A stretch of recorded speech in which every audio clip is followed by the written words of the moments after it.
the way, the other thing I had to tell him on that first day we met, when I realised after I'd worked out who he was in terms of being this person actively involved in Auschwitz-Birkenau for those years, I finally said, I think there's something I need to tell you before we go any further. And I think it was probably the first time he lifted his head up and looked at me. I said, and you need to know my mother's maiden name.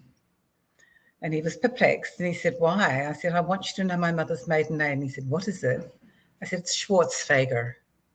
And he went, you're German? And I said, no, I'm a good Kiwi girl. And at that point he went, and that was the point actually that I knew, Alan, that he was somebody who had the horrible, horrible, evil period of history pass through his life, and he still didn't judge others.